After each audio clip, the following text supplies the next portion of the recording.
सतबीर साहब ने बोला कि मैं इतने दिन तक धरने पे बैठा हूँ और पूरे देश के पूरे पूर्व सैनिक मेरे साथ हैं, तो तब क्यों नहीं ये फैसला हुआ? तब उन्होंने क्यों नहीं देखा कि ये सबको समानता का अधिकार है?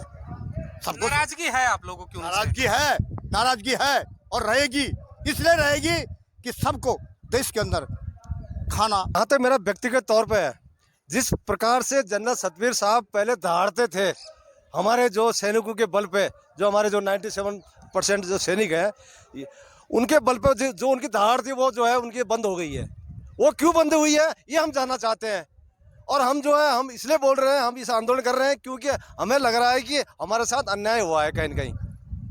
सतबीर साहब की जो दहाड़ थी वो खत्म हो गई है, वापिस चाहिए। मुझे तो ऐसे लगता है, मेरा जो व्यक्तिगत मानना है कि जनरल साहब का जो दहाड़ थी पहले मैं सुनता था वो दिखाई नहीं दे रही कहीं, और ना सुनाई दे रही है, ना किसी चैनल पे, ना यूट्यूब चैनल पे, न कहीं आ रहे हैं वो। आज वो कहाँ कौन से घर में छिपे हुए हैं? और हाँ, एक बार आके आप अपना जो है अपना दे सकते हैं यहाँ पर आम सतबीर साहब को आप निमंत्रण देना चाहते हैं कि घरों से बाहर निकलिए और आइए सैनिकों के बीच में जंतर मंतर पर और एक लंबी दहाड़ लगाइए, फिर से दहाड़ लगाइए। मेरा उनसे ये विनम्र निवेदन है कि वो पूरे जनरल रह चुके हैं, उनको काफ़ी तजुर्बा था, काफ़ी वो था एक वो तरफ से। तो हम चाहते हैं, मैं तो चाहता हूँ व्यक्तिगत तौर पर, तो आगे ताकि लोगों का जब दूध का दूध पानी का पानी हो जाए कि कहाँ पर विसंगतियाँ रह गई थी। आपका स्वागत है। हमारा पहला प्रश्न यही आपसे है, क्या आपकी जो ये लड़ाई पिछले 54 दिनों से चली आ रही है, किसी तरीके का प्रेशर अब आपके ऊपर पड़ रहा है कि जल्द से जल्द इस लड़ाई को खत्म की जाए? नहीं, देखो, हमारे ऊपर कोई प्रेशर नहीं है, ये ख़त्म करने का कोई प्रेशर नहीं है। हम अपनी बात को अभी भी वहाँ तक, उस मंच तक पहुँचाना चाहते हैं जिस मंच से इसका समाधान हो सकता है। अभी तक मुझे ऐसा लग रहा है कि जो हमें सूत्रों द्वारा पता लग रहा है कि पैनल खड़ा कर दिया गया है कि भाई इनकी जो विसंगत गतियाँ हैं, जो भी इसमें हमारे इस बीच में मतभेद उभरे हैं कि ये कम ज़्यादा हमारी पेंशन कर दी। हम ज़्यादा पेंशन के लिए नहीं लड़ रहे हैं, हम तो वो जो हमारे साथ भेदभाव किया गया है जो OROP 2 में, उसके लिए हम जो है अपनी बात उचित माध्यम से वहाँ बात पहुँचाना चाहते हैं। शायद हमारी बात पहुँचने जा रही है आप लोगों के माध्यम से। हम आप लोगों के चैनल का शुक्रिया अदा करते हैं कि आप हमारी बात को वहाँ तक पहुँचा देंगे जिस माध्यम से ये समस्या हल हो सके हमारी। OROP की लड़ाई है, इस चीज़ को हम भी समझ रहे हैं। आपकी जो प्रमुख मांग है उसको भी आप लोग सरकार तक पहुँचा रहे हैं। क्या आपका ही जो पूर्व सैनिकों का संगठन है दो धड़े में इस समय बढ़ता हुआ नजर आ रहा है क्या? ये मेरा सवाल है आपसे। नहीं, जहाँ तक मेरे संज्ञान में ऐसा तो नहीं है कि हमारा जो है हम सैनिक एक हैं। सैनिक एक ही होता है, जब एक वर्दी पहनता है, एक ड्रेस पहनता है, तो वो सैनिक की भाषा एक ही होती है। कोई दूसरे लोग हो सकते हैं, कोई दूसरी विरोधी कुछ हो सकता है, कोई इसमें राजनीति भी घुस जाए, कोई ऐसा कोई हमें वो नहीं है। लेकिन हमारी तरफ से तो हम पूरे संगठित हैं, अभी तक संगठित हैं, क्योंकि सैनिक एक है, एक वर्दी पहनी है आज तक, तो दो कैसे हो सकते हैं? तो हम एक ही हैं। हमें हो सकता है किसी और ग्रुप या कोई अन्य माध्यम से किसी ने कोई प्रयास किया हो ऐसा करने का, लेकिन हमारी तरफ से बिल्कुल हम एक हैं अभी तक। अच्छा, एक नाम की बड़ी चर्चा अभी इस समय देखने को मिल रही है, इसमें भी बार बार ये कहा जा रहा है कि आप लोगों का जनरल सतबीर के साथ कुछ मतभेद चल रहा है, जिसको लेकर संगठन में ही आपस में विरोधाभास हो गया है। इन चीज़ों पे आपका क्या बयान है? कि हमारा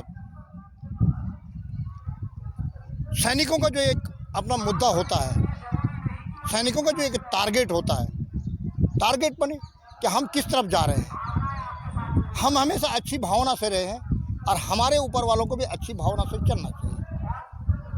हमने हमेशा अपने से बड़े वाले सीनियर अधिकारियों की हमेशा हमने रिकॉर्ड इज्जत दी है। हर तकनीक के अधिकारी के हमने बराबर सम्मान किया है, परंतु जो विसंगतियाँ देखी गई, पाई गई है, क्या हमारे सीनियरों को ये पता नहीं था? क्या जो हमारे उच्च अधिकारी हैं उनको इसके बारे में जानकारी नहीं हुई? यार, जिसने 30 साल सर्विस करने के बाद, 28 साल सर्विस करने के बाद जो माइनस में चले गए, क्या हमारे अधिकारियों को ये पता नहीं चल पाया? हमारे जनरल सतबीर से मतलब नहीं है, हमारे किसी जनरल साहब से मतलब नहीं है। मैं ब्यूरो कोर्ट को पूछना चाहता हूँ, जो हमारे जो जज बने हुए थे उनको पूछना चाहता हूँ कि भाई ये समानता तुमने बिगाड़ी क्यों? ये समानता का सवाल है। ये जो OROP 2 में ऐसे हुआ, OROP 1 में ऐसे हुआ, क्यों हुआ? ये इतना बड़ा भेदभाव कैसे हो गया?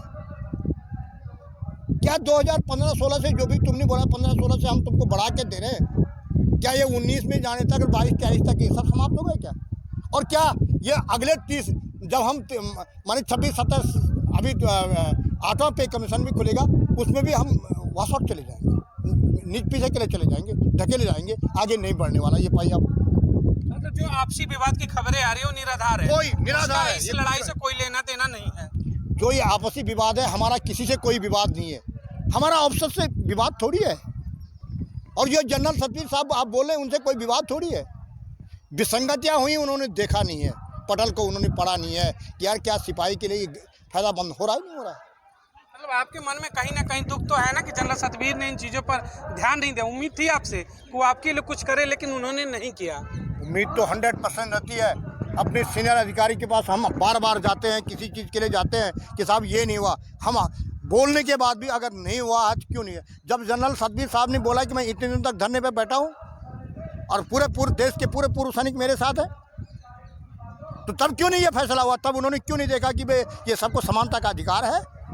सबको नाराजगी है आप लोगों की उनसे? नाराजगी है और रहेगी।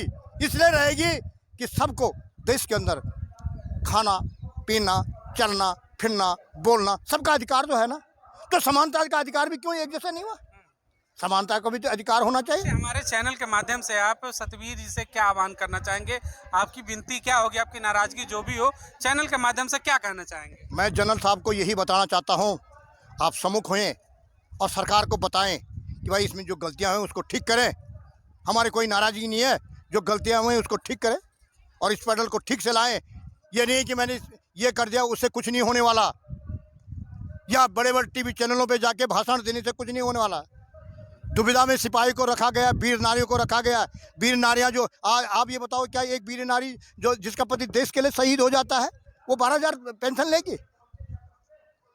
अच्छा, मैं वीर नारियों के सवाल पे आऊँगा, उससे पहले मैं एक सवाल आपसे लेना चाहता हूँ कि जनरल सतवीर उन्होंने कहा कि बड़े बड़े टीवी चैनलों पर बैठकर आप बड़े बड़े बयान करते हैं, आप उनसे क्या आह्वान करना चाहेंगे कि इस फील्ड में आए, जंतर मंतर पर आए और सैनिकों के साथ बैठ करके आपकी लड़ाई को भी वो लड़ने का काम करें? उनको आह्वान निमंत्रण देंगे आप? जहाँ तक मेरा व्यक्तिगत तौर पे है, जिस प्रकार से जनरल सतवीर साहब पहले दहाड़ते थे हमारे जो सैनिकों के बल पे, जो हमारे जो 97% जो सैनिक हैं, उनके बल पे जो उनकी दहाड़ थी वो जो है उनकी बंद हो गई है। वो क्यों बंद हुई है ये हम जानना चाहते हैं।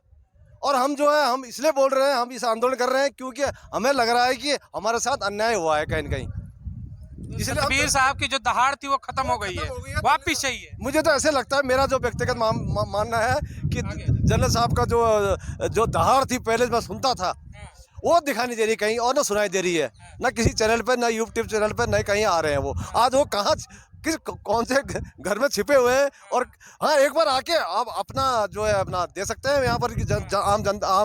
सतवीर साहब को आप निमंत्रण देना चाहते हैं कि घरों से बाहर निकलिए और आइए सैनिकों के बीच में जंतर मंतर पर और एक लंबी दहाड़ लगाइए, फिर से दहाड़ लगाइए। मेरा उनसे ये विनम्र निवेदन है कि वो पूरे जनरल रह चुके हैं, उनको काफ़ी तजुर्बा था, काफ़ी वो था एक वो तरफ से। तो हम चाहते हैं, मैं तो चाहता हूँ व्यक्तिगत तौर पर, तो आगे ताकि लोगों का जब दूध का दूध पानी का पानी हो जाए कि कहाँ पर विसंगतियाँ रह गई थी, कहाँ दूर करनी है। ऐसा तो नहीं है कि जनरल साहब को जब ऑफिसर्स का लेना था तो दहाड़ रहे थे, आज सैनिकों की बात है तो घरों में आराम कर रहे हैं। उसमें हमारे जो शायद हम लोग भी जो है उतना शायद गुमराह हो गए होंगे, जहाँ तक मेरे ख्याल से। लेकिन आना चाहिए, जनरल साहब को आना चाहिए या नहीं आना चाहिए, मेरा तो व्यक्तिगत है। कोई जरूरी नहीं है। आप निमंत्रण दे रहे हैं कि नहीं उनको यहाँ पर आने का? निमंत्रण देने का वक्त निकल चुका है, जो लड़ाई आर पार की है।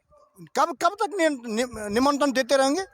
अरे जनरल साहब, जब निमंत्रण देना था तो आपने बोलना था कि भाई ये परेशानी होनी, इस आरोपी 2 से पहले ये परेशानी बतानी थी। जब सरकार को तुमने खोल के दे दिया, कोर्ट ने भी ऑर्डर कर दिया इनको दे दो, तब क्या निमंत्रण, क्या करोगे हमारे साथ आके? हमें तो नहीं लगता है, हमें लगता है हमको कोई फ़ायदा नहीं लगता है कि मैं किसी के साहब को बुला के मुझे जो है 1,000 रुपये मेरी बढ़ोतरी हो जाए। मुझे तो नहीं लगता। मुझे तो अपने देश के प्रधानमंत्री पर भरोसा है, मुझे देश के शीर्ष नेतृत्व पर भरोसा है। देश के पूर्व सैनिक को जनरल सतवीर पे भरोसा नहीं है, मोदी पे भरोसा है। सब हमने मोदी को जिताने के लिए हमने जो है भरसक प्रयास भी किया है। हम आज भी मोदी के साथ रहेंगे, ये मेरा चैलेंज है। और परंतु सैनिकों की जो परेशानी है उसको सॉल्व करना मोदी का काम है। मोदी का काम है। अगर आपने जो है फौजियों को आश्वासन दिया था, रेवाड़ी की रैली में आपने खुला चैलेंज किया था कि मैं सैनिकों का हमेशा हितैषी रहूँगा, मैं हर सैनिक के त्यौहार में हर सैनिक को मैं अपना परिवार समझूंगा, मैं अपने परिवार के साथ हूँ। रेवाड़ी की रैली पे ही आता हूँ, थोड़ा आगे आ जाइए आप लोग। रेवाड़ी की रैली पर हम पीछे चलते हैं 2014 में। जब 2014 में रेवाड़ी की बड़ी सी रैली हुई थी तो सतबीर साहब हो या तमाम जितने देश के पूर्व सैनिक वर्तमान के थे, उन्होंने एक बड़ी आयोजन किया, उस मंच से उनको आशीर्वाद दिया और 14 की सत्ता में उनकी वापसी हुई और प्रधानमंत्री बने। तो अगर सतबीर जी की वापसी फिर से होती है आप लोग के बीच में और वो कहते हैं कि साथ में मिलकर मोदी को आशीर्वाद देते हैं और ओआरपी की समस्या को खत्म करते हैं, तो क्या आप सतबीर जी का स्वागत करेंगे कि नहीं करेंगे? मैं सबसे पहले सतबीर साहब को भी, जनरल साहब को भी जय हिंद करना चाहता हूं कि जनरल साहब, हमको आपने जो है केवल और केवल एक पिछले तबके का सैनिक बनाया है। आज भी हम पिछले तबके के सैनिक हैं, हमारी कोई बढ़ोतरी नहीं हुई है। अगर बढ़ोतरी होती तो हमको 2016 से 2023 तक एक पैसा नजर आता। अगर मैं अपनी तनख्वाह की बात करता हूँ, मैं सिर्फ पर्सनल अपने हक की बात करूँ, मेरी तनख्वाह माइनस में गई है। आज भी हमारे देश के प्रधानमंत्री कहते हैं किसी का माइनस नहीं जाएगा, पर हम लोग माइनस की डिग्री पे हैं, हमारा जो है कोई बढ़ोतरी नहीं हुआ है। सवाल यह है, जनरल साहब जब आना था तब नहीं आए, अब तो जनरल साहब की भी जरूरत नहीं है। अब जनरल साहब को जय हिंद है और मैं देश के प्रधानमंत्री को यही कहना चाहता हूं, अगर सॉल्व कर सकते हैं तो आप ही इस ओआरपी की पहली लड़ाई का जनरल साहब ने तो अगुवाई किया था, इसमें कोई अगुवा नहीं। अगर वो फिर अगुवा बनना चाहते हैं तो आप अगुवाई करने देंगे कि नहीं करने देंगे? हमारा किसी के न करने से कुछ नहीं होने वाला, कुछ भी नहीं होने वाला।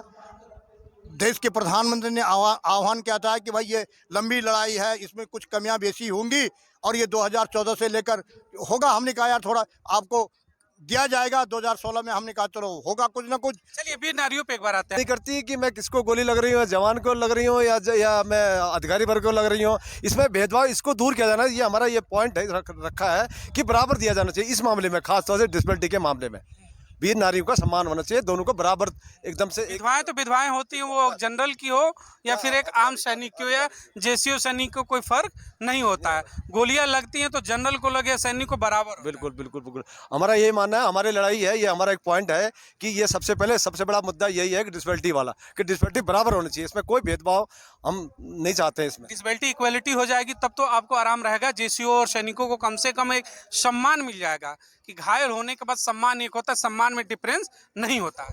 ये बहुत बड़ी बात बोली आपने।